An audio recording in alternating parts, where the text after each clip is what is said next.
Hey, what's up everybody? Ben Pullman here and welcome to another one of these informal, no-frills videos. It's just me, you and a computer screen where we get to discuss the topics, the tools and the tactics that help our agency clients close the gap between their content and their audiences. If you're new here, welcome.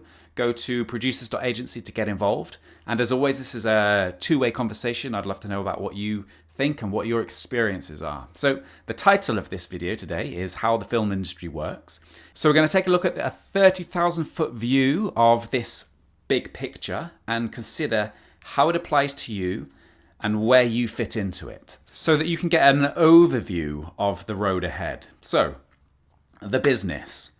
What is an industry? Now, you've probably heard the word or the phrase, the film industry, thousands of times, right? But have you ever stopped to consider what it actually is? So let's define it. So imagine this. So I want you to imagine that you could pause time right now and that you could take a snapshot of all of the companies that are involved in producing work, all of the distribution companies, all of the production companies, and think about all the people that are involved in the making of the product and then the distributing of the product. So consider all the people making films and then consider all of the people that are consuming the product, whether they're renting it or streaming it or going to the cinema. And then consider all of the different territories that this is happening in, right? You've got the UK market, you've got the UK industry, you've got the American industry, you've got the Indian industry, you've got the African industry, and how all of those different industries affect one another, if there's any crossover. So that's a snapshot in time. Imagine you could take a picture of this overall industry and all the systems and the processes and the people that are involved in it. That's the industry, right? And then consider how it changes through time. Netflix, for example, not that long ago was a DVD rental company, right? They used to deliver DVDs to your door.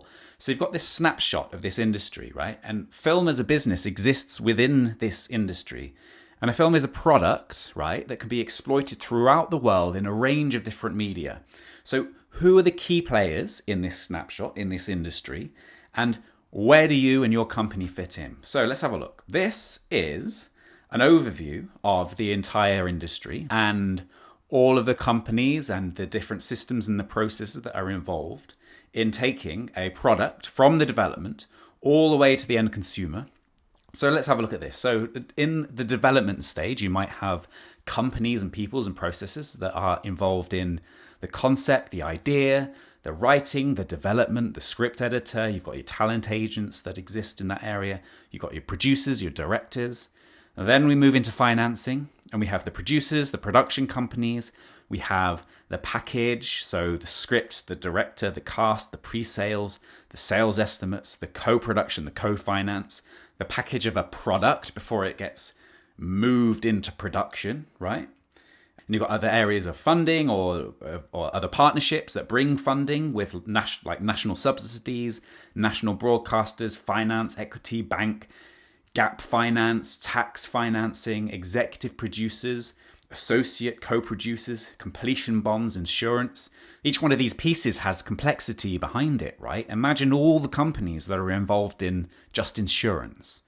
Then if we move into production and then post-production, or think of all the companies that are involved in that. So you've got your production companies, your producers, your directors, your cast, your crew, your studios, your locations. You've got your support services, your post-production services, etc., etc. Then you move into distribution. Then again, think of all the companies and the systems and the people that are involved in that. So you've got your international sales agents, you've got your producers rep who might rep you at market, you've got your distributor, you've got the marketing involved, you've got your film festivals, your film markets, you've got your marketing of and your selling of distribution rights, and you have your commissions. So the distribution stage then moves into the exploitation stage, which is the exhibition, the cinema release. You've got your different windows of exploitation. You've got maybe Netflix, DVD sales, pay TV, VOD, internet, free TV, syndication, etc., etc., etc. And that's when the product is connected with a consumer, right? So consumer, product seen by end user. Now, all roads lead, all the systems and processes lead to the consumer connecting with a film, right? And it's only then that the value from the product is released. So the risk of this whole thing is that there's potentially huge sunk cost, which, money spent on the whole thing before the value is released. You spend potentially millions, or several millions sometimes, before the film is ever connected with an audience. And the complexity also adds significant risk. Think of all the different people that are involved in a higher budget production. And it doesn't actually have to be that complex. It could be one man or one woman with an iPhone doing the whole process, right? Development, post-production, distribution, consumer, put it on YouTube. They could just be one person. So it could be one person, or it could be thousands of people involved in this journey here. But at the bottom of everything is audience demand. Now, audience demand is key. Without an audience demand, none of the systems and processes make sense. So as an indie creative, as an indie producer or production company, it's your job to minimize the risk by either reducing the complexity, reducing the sunk cost that's before the value release, and increasing the audience demand, right? If you can prove a demand from an audience, then that's the key, that's the core piece.